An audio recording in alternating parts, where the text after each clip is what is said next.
Hello, and welcome to the Riverfront Reds Show, part of the Blue Wire Podcast Network. I am Seth Shaner here alongside co-host Ben Brown, and we've got a friend here, Ben, Jeff Svoboda. He is a Columbus Blue Jackets team reporter. You can find him at Jackets Insider on Twitter. And the reason we have Jeff on, we're not doing some co-thing with the Blue Jackets, although we don't have a hockey show yet. We're here to talk some Terry Francona because, Jeff, welcome aboard. You are a longtime Cleveland Indians / Guardians fan. You weren't around when they were called the Naps, I guess. But no, you're as big a Cleveland baseball fan as I know, and I wanted to have you on to talk about Terry Francona. Thanks for joining us. Absolutely. Thanks for having me, especially, as you said, I watched 11 years of Tito baseball in Cleveland, so I have a pretty good handle on what it's like to follow along. Well, yeah, you definitely, I know, and you were there in person in 2016 for Game 7, and that makes you an expert in my book. Before we get going, though, Ben, I want it to be known, you saw last week with the hurricane, there was a lot of people that would say, Mark's safe from Hurricane Milton, things like that. I want everybody to know that you and I lived through the Luke Weaver experience in 2023. Yes. This man, who I saw on Twitter this week, heralded as the best closer in baseball right now, had a 6.87 ERA for the Reds in 21 games, all starts last season, 2023. And you mean to tell me he's the best he's at least a closer. And Jeff, I'm sorry. I think 2 of his 5 saves so far in the postseason have come against your Guardians. Yeah, I must admit, I did not realize that he had been a Reds pitcher last year. I did not know where he came from, to be honest with you. But his changeup looked really good the other night, and so maybe, you only got to get a couple guys out. Maybe that just works for him. I mean, we see that a lot in baseball. A guy who tries it as a starter, doesn't cut it, and you put him in the bullpen, and it works out. So I guess good for him, but it was not fun watching him against the Guards the other night. And Ben, remember, I don't have the numbers exact. I mean, I have some of his numbers. He was awful. Terrible. But he started at least 2, maybe 3 of the games during the 12-game win streak. The Reds would score 10 runs when he pitched, and we'd win 10-9. And here he is with a 2.89 ERA and 62 appearances for the Yankees this year. And he became one of only like 3 or 4 guys to ever have 3+ 4 or more out saves in the postseason. He already had 3 of his 5 saves in the postseason were more than 3 outs. Yeah, that's insane, especially from what we saw in 2023, where it was we knew we'd go into the game, we'd have to score 8 or more if Luke Weaver was pitching. Yeah. But Jeff brings up a good point. Sometimes guys go into that saver role, and it's just different. It's just a different mindset. It's a different mentality. And you know that you only have a certain amount of outs to get, and you've got enough out pitches to make before you have to see anybody for a second time through the lineup or anything like that. So maybe that was his cup of tea. That's why I guess he's doing so well. Yeah, Hunter Green would take the mound. They'd score him 1 run, and then exactly. Weaver would come out. Well, Jeff, like I said, I want to have you on to talk about Francona. I dug in a little more on his tenure there in Cleveland. The 2012 campaign for Cleveland was 68-94, and they made the change and brought in Tito. He went 92-70 in the first year and made the playoffs. He won 85 and 81 games the next few seasons. Didn't make the playoffs, and certainly everybody wants to make the playoffs, so that was probably a bit of a downer, but hey, 500 or better, right? The Reds would take that most years. They went 94-67 in 2016. They made the World Series, losing to the Cubs in 7 games. 2017, it didn't end better, but that included the historic streak. Remember, obviously, the 22-game streak. They outscored opponents, Ben, get this, 142-37 over that period. They went 102-60 that year, and Jay Bruce, our old friend, the affable Jay Bruce, he was along for that ride. I was at the 22nd game, in fact. That Jay Bruce hit the walk-off to win that game against the Royals. I have a video on my phone if you want me to play it. That was probably the most fun Cleveland Guardians game I've ever – well, they were Indians at the time. But probably the most fun baseball game I've ever been to in my life. So I will say that was a great experience. That was right up there, and I know it was 2 more games. That was right up there with the Scott Hatteberg 20th game for the A's and the come from behind nature and hitting the home run and all that. Well, so then the thing I wanted to ask you about, and I want you to give me some more dirt on Tito. Every year, it felt like your Cleveland Indians back then and then Guardians. It felt like every year, except for maybe the final year of his time there, it felt like you guys got better as the season went on. You get to August 1st, it's time to make that run to the playoffs. The Reds under David Bell were the opposite. They would come into August, looking like they were pretty good, and then in fact 2023, obviously they were in first place at the deadline and only made one move, and they went downhill after that. But tell me a little bit about the fact that maybe with even a lower payroll at times, they were able to do so well as the year went along. Yeah, and I will say I did know David Bell back when I actually used to write for Reds Report magazine, which I'm sure some people who are listening subscribe to.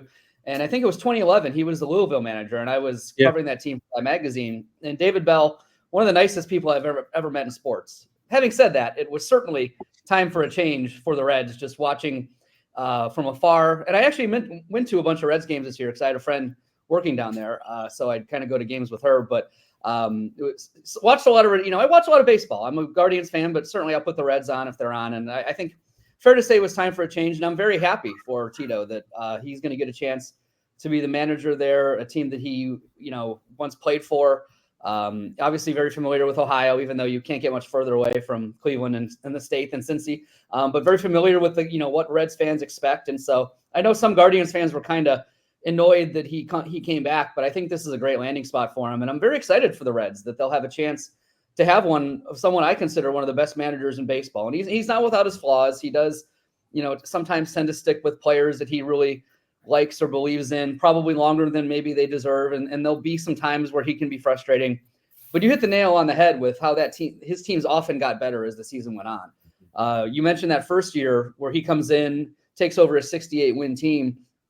And that team, his first team really was about a 500 team for most of the season. And then they didn't lose in September and ended up making the wild card. It was first year for the wild card, which I think the Reds also played that year.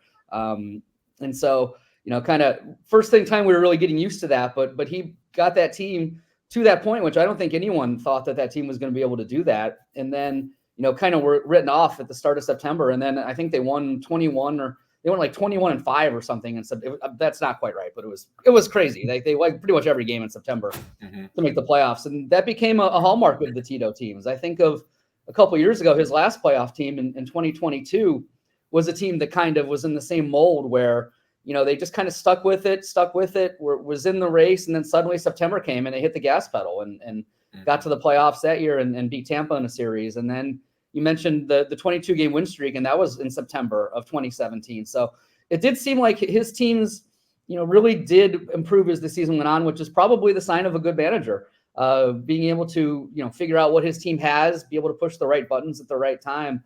And so that was really always a hallmark is if you always felt like if the team was in it when you got to August and September, and, in Cleveland, that becomes Browns time, but the Guardians gave you a reason to watch at the end of the season. Even the years, I think they made the playoffs 6 of his 11 years, but even the years, where they were, they didn't make it, they still had that trait to them. So I guess I hope that continues down on the riverfront for the Reds.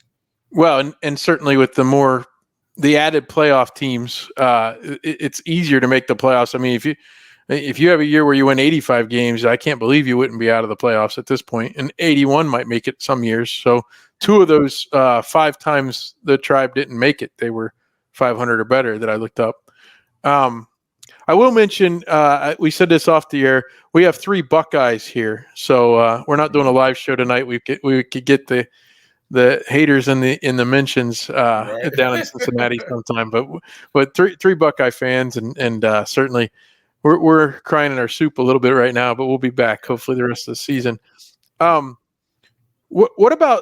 was your sense of his willingness? Because I started hearing, well, he's old school, all this stuff. And he certainly has those tendencies, I suppose. But he turned around a Boston franchise alongside a very forward-thinking front office back in 2004 going forward. And then certainly your Cleveland front office is very very, it's, not, I guess the slang would be Moneyball-esque type. But at the same time, it's like, he works with those guys, right? I mean, that's what we should expect. Yeah, I would say so. He's a baseball guy first and foremost. I mean, he's spent his life in the game. And I do think there will be some times where he has some old school tendencies. He's still a manager that believes in bunting more so than probably a lot of the managers in baseball these days, especially the young guys. It's not crazy, but he still doesn't more than probably say the average guy will anymore. Reading some stories about the differences between him and Stephen Vogt, who is now the Guardians manager. I think Vogt is more of a numbers guy. I think from what I've read, they do a lot more pre-scouting, a lot more pregame video, things like that, where, everybody does that, but it's been a real focus under Vogt. In a way, it maybe wasn't quite as much under Tito, because I think he trusts his guys to put in their work and do what they need to do to get ready for a game. And obviously had a lot of success that way. And I think that's a little bit maybe of an older school mentality of, they're doing that kind of work, but it's not necessarily the foremost and forefront thing they're doing, because, he trusts them as baseball players. And, I think he does a really good job in his strength. And as you said, because this is not a team that has a $300 million payroll in Cleveland, he really gets to know his players and what buttons to push and how to get them to be the best versions of themselves. And I think that is a little bit of kind of an older school mentality, is that trust is there, but there also is that ability to get to know the player, get to know what makes them tick, and then be able to get the best out of them. And so, like I said, there were definitely, Guardians fans at the end who, he has his quirks, as any manager does. And I think sometimes that kind of drove fans a little bit nuts. But on the whole, I would take the total package of Tito and the way he's able to get the best out of his teams and make them better throughout the season, as we said earlier. I'll take that anytime over, he shouldn't have bunted in this situation. Like at the end of the day, in-game adjustments, things like that. He certainly has as someone who's managed, a million baseball games at this point, has a great understanding of the ebbs and flows of a game and things like that. And so, the criticisms of him, I think, really pale in comparison to the total package of what you're getting of a guy who can get the most out of his teams as the season goes by. And I think, Ben, you can comment on this too. I think the idea sometimes is, we're going from a player's manager, we need to have that dictator come in. I don't see Terry Francona as a dictator, but I do feel like he will probably hold them accountable a lot more than probably the previous regime. Yeah, I think that's the biggest thing. I think that accountability piece will be what's huge with Tito stepping in. And I think you see that with his teams, like with the Red Sox, also with the Guardians / Indians.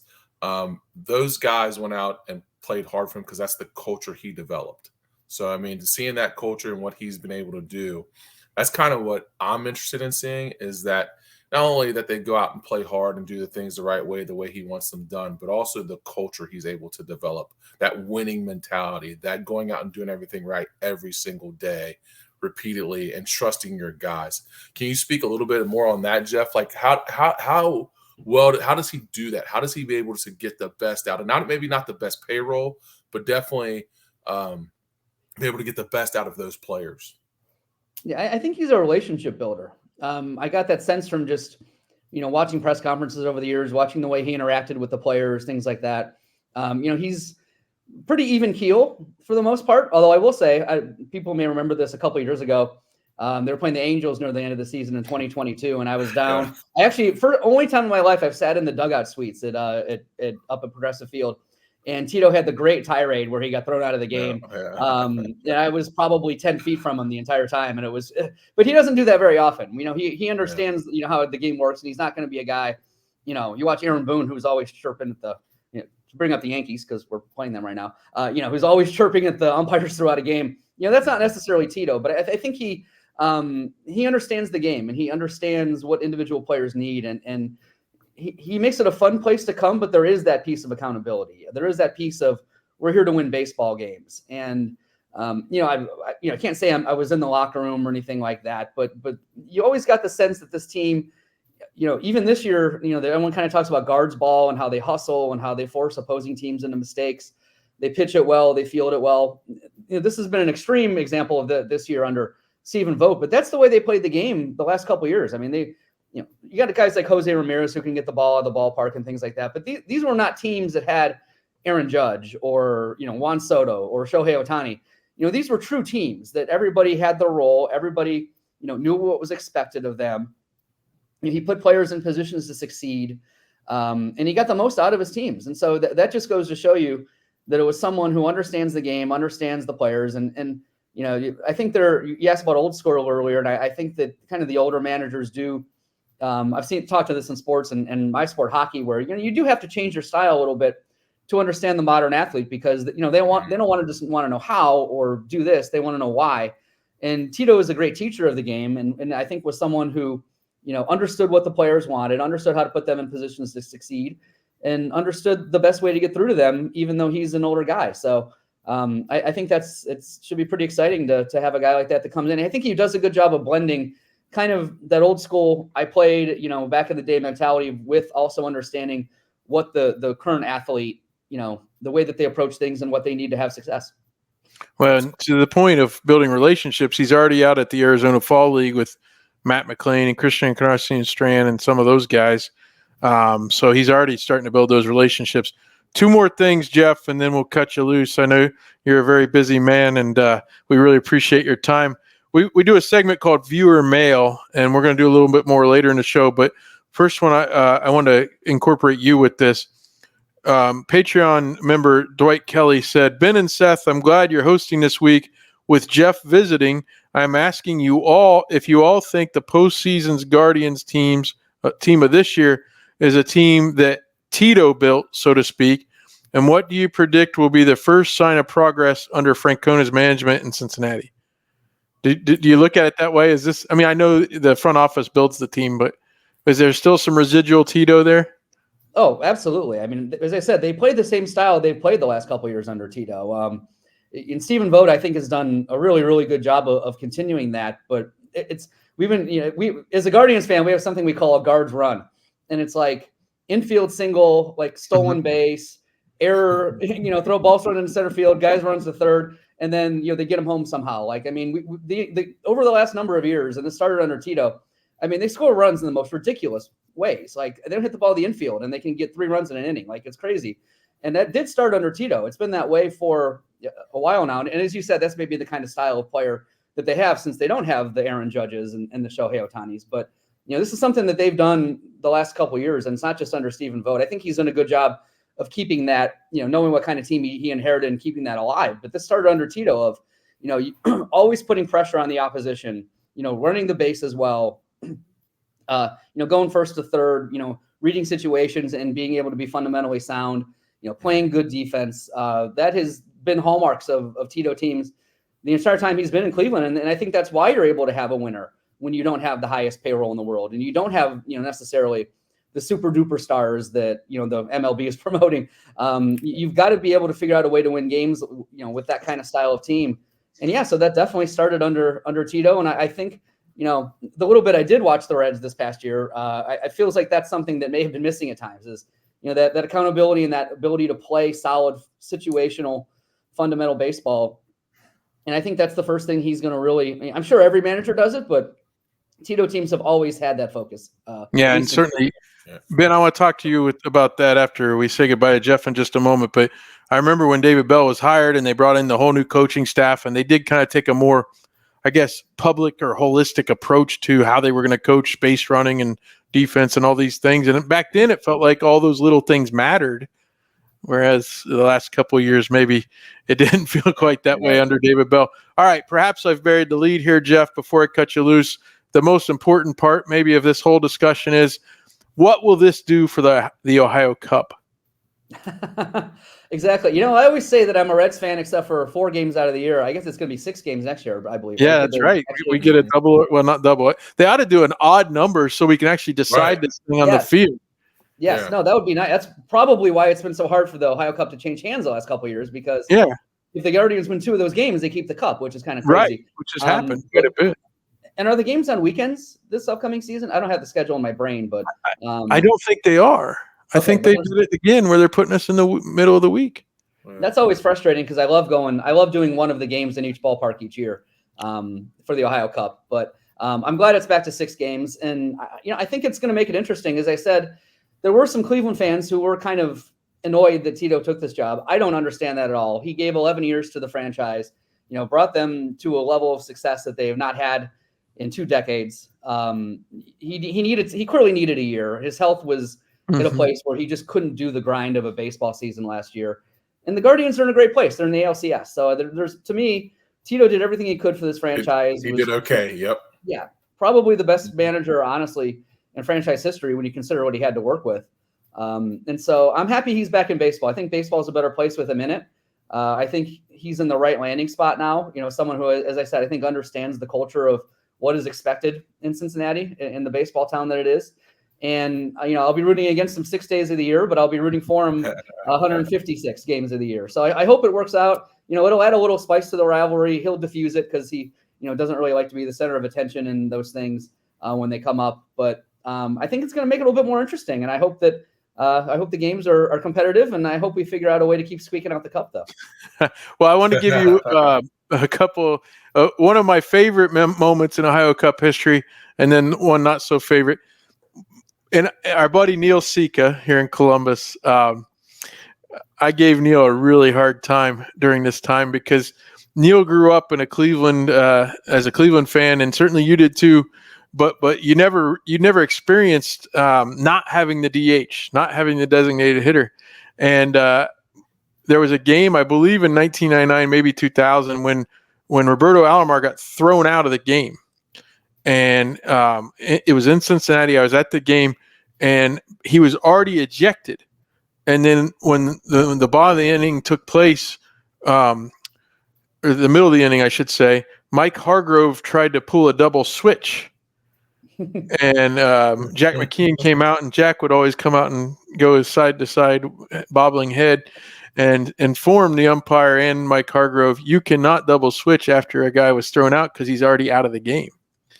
So the rules of double switching without a DH was front and center. So that was one of my favorite Ohio Cup moments. Hey, I grew up with American League Baseball, and we just got to the point. I mean, we all watch baseball. Hitting is so hard now, the way that these pitchers pitch. Yes. And like sending a guy up there to just hit 100, it's just like, I don't want to see it. Give me a DH. I want to, I understand it changes the strategy of the game, and you grew up with a different style, and you guys probably hate it. But for me, it's just like, pitching is so different than hitting. It's not 1957 anymore, where it's like you have to do that. Like anymore, I'm just like, just give me the DH. But we could argue about that probably for a long time. Well, we don't really want to annoy anybody. And I did go up to Cleveland. I've been up with you, I think, maybe twice, but I've been up to Cleveland with Neil a handful of times, and the Reds were victorious multiple times. But my least favorite Ohio Cup moment that I could think of was Dave Burba hitting a home run against the Reds down in Cincinnati. Yeah. That was the benefit of pitchers hitting, is occasionally that would happen. I think CeCe may have hit one. CeCe, I think Dwight Good might have also. Yeah. I'm not. This is a complete joke, but the pandemic, if you told me it only came so that we could get the designated hitter in both leagues and kind of just be okay with it, because before 2020, I would have fought you tooth and nail to keep the designated hitter out of the National League, and now it is what it is now. Well, yeah. Jeff, I guess thanks so much for shedding some light on Tito, the manager, and we look forward to seeing those games this year, and the relationship building is one of the things I'm looking most forward to. So I'm really excited that the Reds are able to hire him. Yeah, as I said, I hope it works out. I know the passion of Cincinnati fans, and all the years working for Reds Report, all the years going down to games at Great American Ballpark. It's a great baseball town, and I want to see some success in Cincy. It's been far too long, and so I hope Tito brings it to you. As I said, 156 games out of the year, I'll be rooting for you. Well, let's hope we don't need any of those 6 to make the playoffs. Hopefully, one of my least favorite things too was in '99, the Reds had to play the Indians, I think 6 times, and they didn't get to play the White Sox. They were playing the Central Division back then, but they swapped White Sox for Indians to get the extra gate and things like that. The White Sox were one of the worst teams in baseball, and the Indians were a behemoth, and the Reds missed the playoffs basically by a game. So that was rough. Done. All right. Yeah, you were scoring 1,000 runs a year back then. It didn't matter. Literally, yes. Yeah, I know. I remember. Yeah, that hasn't happened in a while. I say fun baseball. Hopefully, fun baseball coming to Cincinnati. Let's see it. And I really hope it works out. So thanks so much. Have a good night. Thanks, right, Jeff. thanks, guys. All right, Ben, it's just you and I now. I want to talk to you a little bit more, and let's expand on that. You remember when David Bell was hired, and the idea back then was, I mean, I still remember him talking about it. I mean, remember the whole thing with the catchers. They brought in Kurt Casale, and they were teaching Stevenson and Barnhart how to frame pitches, and that was such a, like, hey, we don't have the biggest payroll. Every inch matters. Every single thing we can scratch out. And that is kind of back to Moneyball, what Billy Beane was saying in the movie years and years ago, and in the book and in real life. But then all of a sudden, it just doesn't feel like, especially with the accountability piece this past 2 years. It just didn't seem to be there. Yep. No, I agree. I think that's probably the biggest thing that I've noticed, is that guys were okay with making mistakes. Like it's okay. Baseball, it's sports, things happen, but like to continuously get caught off bases or continuously try to take an extra base when it's not there, or not bunting in a right situation, or missing a bunt, or missing a signal, or whatever the case may be. A lot of those little things, of course, being around sports, a lot of little things missed lead to big things. And that's what I feel like happened. So a lot of little things were missing. A lot of those little things started going by the wayside, and then it starts leading into your team missing a lot of the big things. So unfortunately for David Bell, I think that he kind of got caught up in they're not giving me the guys I want. I'm not getting the guys. So I'm just going to, not that he gave up, but he was like, it just wasn't like he was holding himself to the same standard that he was when he first got hired. Yeah, I could see that. And I think there just wasn't that day in, day out, like, hey, this is the way we're going to do things. And listen, going forward now with Terry Francona, there's nothing negative to say. But what I will say is, in the press conference, he had a quip ready for almost everything, didn't he? Mm-hmm. And I'm not saying that's bad, but what I'm saying is, like, and I'm not saying it's not genuine, because he seems like a genuine guy, but it did feel, if not rehearsed, it did feel like, hey, I've done this over and over and over again, so I know what to say. Insert my thing here. Yep. Yeah. But the big thing, Ben, is, remember with David Bell, you couldn't get him to say anything like other than, well, we're gonna win the next game, or we're gonna, he get real quiet, and that's the thing that's going around the internet, is like, hey, this guy said more in his introductory press conference than David Bell did the last 3 years. And then you also look at how many times he got thrown out of games. Mm-hmm. I believe he holds the record now as a Reds manager. And that idea that a guy like Francona is not going to do that, it tells me that maybe it's being fake tough sometimes out of David Bell. And I can't speak to Aaron Boone. I know Aaron Boone was fiery as a player too. Yeah. So maybe that's just who Aaron Boone is. But both of them had been thrown out of a lot of games the last 4 or 5 years. So absolutely. I don't know. What do you think about that, with David Bell getting thrown out of so many games, yet he doesn't seem to hold his team accountable? He seemed to be fighting for his team, but where was the getting in their face? Yeah, sometimes I think you misunderstand the assignment. You know what I mean? Like, I understand. Like, I think that's kind of where he was. Like, I don't think the media and the fans were the only people that were like, man, you just don't get fired up enough. You just don't this. So then he's like, well, this happened. So then he goes out there and does something. We're like, no, that's not what we mean. We're not saying going to get kicked out of games. That's not what we're saying. We're, like you said, it's the perfect point. We need that accountability to go throughout the clubhouse, not for you to come out here and yell and scream at umpires and things like that. That's not what we're looking for. What we're looking for is that when a guy messes up, you hold him accountable. I'm not saying you throw him under the bus, because no player wants that. They're grown men. I know that. But you hold them accountable. There's got to be a certain level of accountability there, to where a guy, when he does screw up, he comes in and he's like, you know what? That's on me. And the manager's like, yeah, we do that stuff every day. Those things can't happen. It can't be, well, our guys play hard. We did well, but we just didn't score as many runs as they did. But like, people don't want to hear that. Like, hold those guys, hold their feet to the fire. They are grown men. They are professional athletes. Let's have a little accountability. And I think at the end of the day, the Reds, the players, they want that. Like, you with high school football, college athletes, pro athletes, they don't want to be like dictated to, but they crave that discipline, I think. Oh my gosh.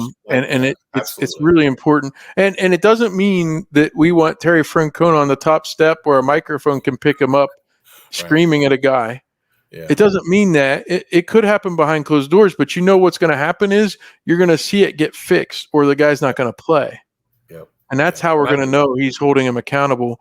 Or there's going to be guys in the media, these players in the media will say something about how, he did it in a respectful way and this and that and the other, but he got the message to me. Yep. It'll come out. It certainly will. So that's what we need to look for, and hopefully we'll see it. I'm just so excited about this idea that we can see the Reds be held accountable and be told as fans that this guy, it matters to him, because it certainly matters to us, right? I mean, it matters to us. Absolutely. Fans. Yeah, absolutely. I think that's the biggest thing that we're going to see is that Terry Francona understands the goal and he understands the assignment. So I think the biggest thing for him is that all these things matter. All the baseball things matter. And he's a baseball guy. And I think when you start to build that culture, then those are the things that those guys will start to take accountability for. And then you start to get guys that'll hold their teammates accountable. So that's how you build a winning culture, is when I don't have to say anything to you anymore, but Hunter Green comes into the locker room and says, look, dude, that's not how we play baseball here. This is a culture and an identity, and this is what this guy wants to breed into us. And that's what I'm looking forward to the most, is the culture change. Mm-hmm. It's not acceptable to not want to play winning baseball every day. That's not acceptable. It's not acceptable. That's not why the fans come out and see us. That's not why people spend their hard-earned money. Dads taking their kids to the games after they've worked a 60-hour work week to not watch you get thrown out at first on a pickoff play? No. We come here to watch you play the game hard every single day, like it means something to you, like you want to win. And that's the part that I'm looking forward to, is him bringing that mentality. He did it in Boston. He did it in Cleveland. It's the mentality of, we expect to win because we're going to play solid baseball every single day. Now, we may not win every game. We may not, because it's baseball. That's how it is. Baseball is a tough game to play. But we're going to go out expecting to win every single ball game. I agree completely. And I think he's already doing that out there. He's meeting some of the guys out in Arizona where he lives out there. I want to look at a few names with you, Ben, before we go to the few viewer mail questions we did get. I just can't believe some of these guys that, obscure former Reds, the Twitter site, the Twitter handle. These guys would qualify already. Eric Yang played one game for the Reds this year. I followed them pretty closely. I don't know who that is. I knew Joey Weimer. I think we got him in the trade with the Brewers when we sent our pitcher up there. I'm blanking on his name now. Yeah, Montas. We sent Frankie Montas. I must have checked out already, or they did it during a Buckeyes or Bengals game, because Joey Weimer played in 2 games for the Reds. I thought he was down in AAA the whole time. Oh, hold on. He played in the big league squad? It says he played in 2 games with the Reds. Wow. With 1 plate appearance, and he walked. I don't remember it. I do not remember that at all. We had a guy named Austin Slater. Austin Wins played catcher. Bubba Thompson. We joked about him a few weeks ago. He was on the opening day roster in Cincinnati, and then the Bats and the Chattanooga Lookouts did a thing on Twitter, social media, celebrating his promotion to AAA.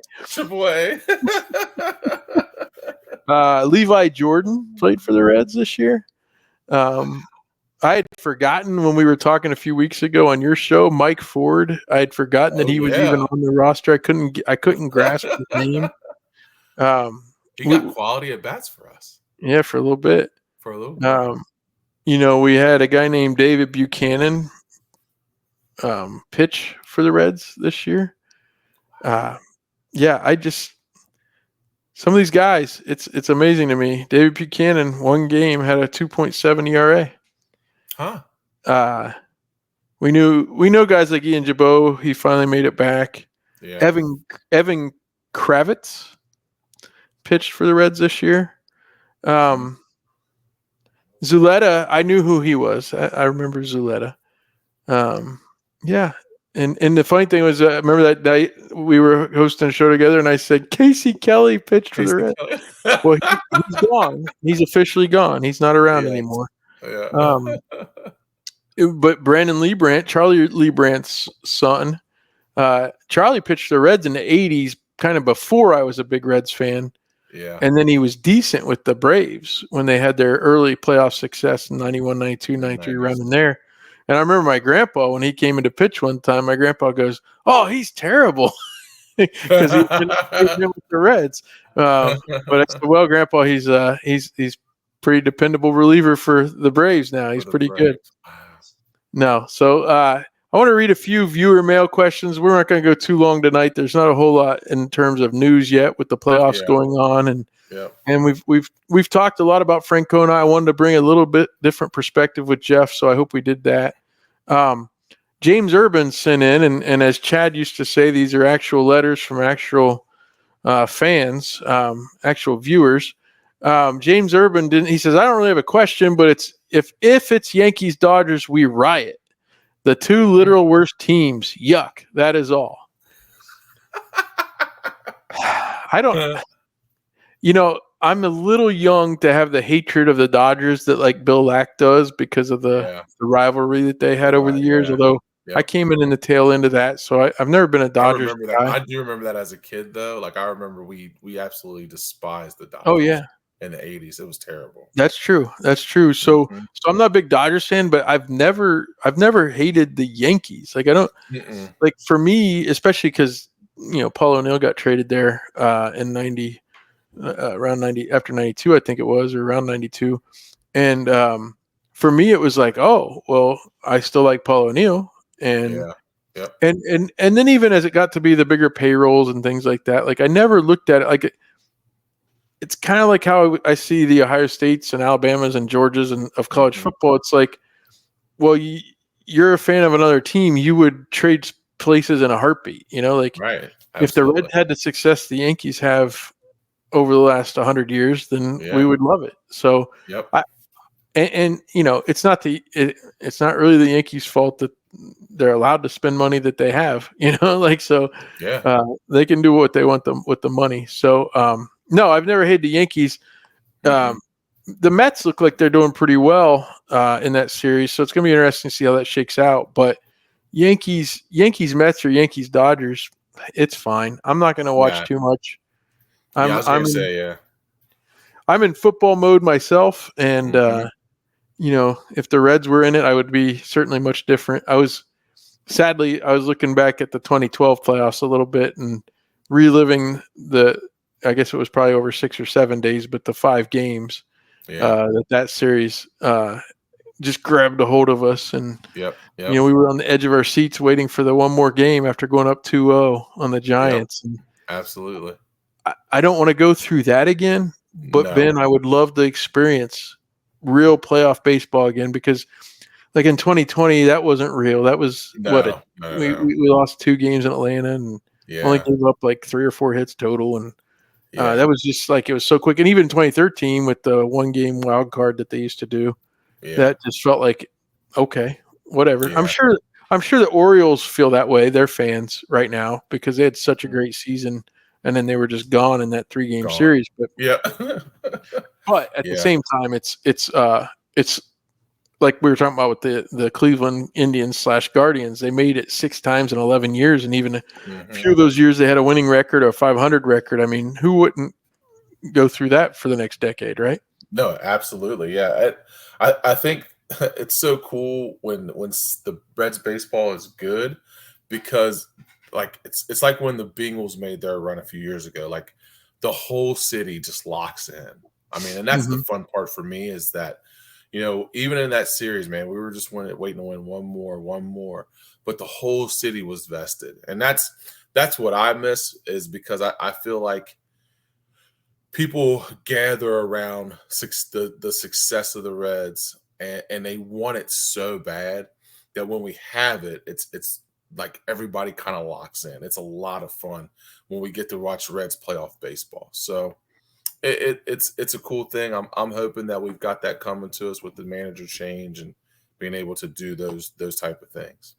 Well, and more recently, certainly the Bengals going to the Super Bowl. We felt that. And listen, it doesn't mean we're bandwagon jumpers as a whole. I mean, certainly I'm such a diehard in both that I'm going to be. I mean, I went to Damon's on campus for the entire 1998 season. I was at Ohio State. I watched every Bengals game, and oh man, that was those were rough times. But so I'm not a bandwagon jumper either way. But even I don't blame people. Like if you've got better things to do with your time, and certainly now, who would blame any Reds fan for not really being checked in with baseball? Like it doesn't. We didn't even really have anything to feel good about there, so that's fine. But at the same time, the experience of 2012, as far as being so vested as a community, and then even with the Bengals a couple of years ago, I mean, even here in Columbus at the school I was working at the time, every week through that playoffs, there was like another 4 or 5 kids. It was almost like I was the Pied Piper walking around that school with my Joe Burrow jersey on. And every step we took in that playoff run, I had 4 or 5 more kids with. I mean, this one kid wore an AJ Green jersey, and Green was already long gone, right? Right. I haven't seen you wear any Bengals gear since I've been around you, and you just showed up in an AJ Green jersey. Well, somebody gave it to my mom, or we'll take you. The bandwagon is not too full. So Yep. All right, so we got that viewer mail question. Jace Linford helped us out. He says, going into 2025, what would you consider a successful year or a satisfying year? So those could be two different things. I mean, success to me is winning. So if we were able to be in the playoffs, that would be success to me. But to make me happy, honestly, would just see improvement. Just improvement with running the bases, improvement with the team morale, improvement with leadership, improvement in accountability. To me, that is seeing a better. That's different than success. Success is winning, but seeing an improvement to me is what would make it a good year for me. So unfortunately, if you came off last year with all the rookies and all the guys coming up and winning record and narrowly missing a playoff spot last year, this year should have been about making the playoffs, and then next year should be about advancing as far as possible. And so we're not there. Does that mean you couldn't get into the playoffs next year and win a series or two? No, you get in, you're dangerous. So I guess satisfying to me would be, like you're saying, that improvement. Satisfying would be knowing that it's something that's fun to watch night in and night out, and that you're not going to get to June or July and just feel like you wasted some time. You want to build on what you've already invested. And so that's what I'm looking for. Success, though, is making the playoffs at this point. There's too many teams getting into the playoffs to not make the playoffs. And that means winning 85-plus games, probably. It could be lower in a given year. But they need to make the playoffs. There was a few people, that was actually on our Patreon. It was on our Slack channel that we have with our patrons. Some people answered Jace's question already. Kevin Lynch said, playoffs, it's that simple. Unless you're one of the handful of biggest clubs, winning the World Series can't be your yearly goal, but making the playoffs should be. I would argue that even if you're the Dodgers or Yankees, you can't say, winning the World Series is your only goal every year, because they don't do it. I mean, it's right. Sports is hard. The Yankees haven't won a World Series since 2009, and the Dodgers have won one since 1988. So I don't think anybody, whether they win 100 games or 85 games, can say, well, we should or we expect to or else. Our buddy Nate Dodson chimed into the original question. He said, for the players, 88 plus wins and a playoff berth, you got to start somewhere. But for the front office, money spent to address the obvious holes, and he listed them: outfield, starting pitching, and depth overall. He said, if the front office spends reasonably, I won't lay blame at their feet. That's a good point. And that's the other shoe to drop, and that's what this whole offseason is going to be once the playoffs are over and once we find out who the free agents are and whose options get picked up and those sorts of things. That's when we'll find out, is Terry Francona the only move? Right. Or is it the first domino?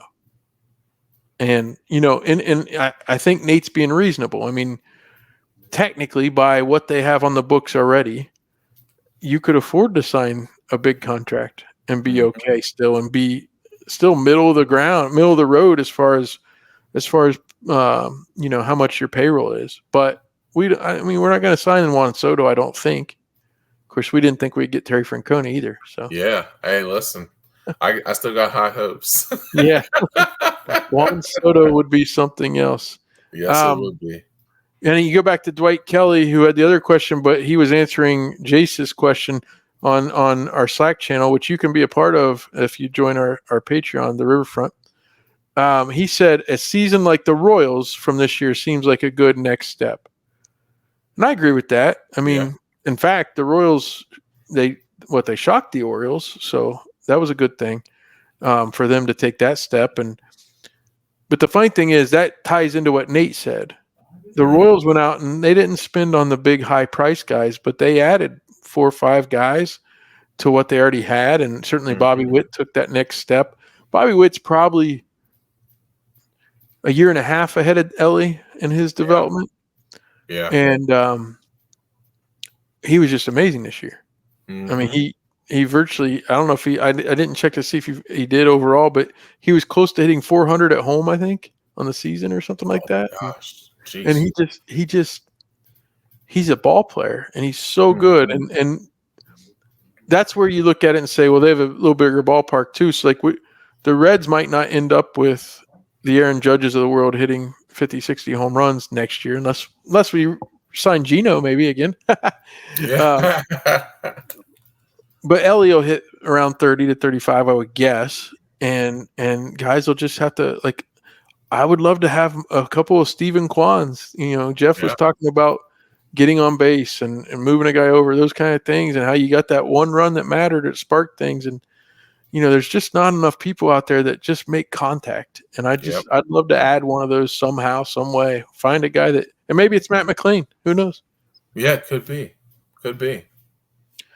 Well, I don't have any other viewer mail questions, and hey, we went a little longer than I expected to after we said goodbye to Jeff. So I appreciate you taking the time, Ben. It's been great to sit down with you. Absolutely. Thanks, Seth, for having me, man. It's always fun shopping.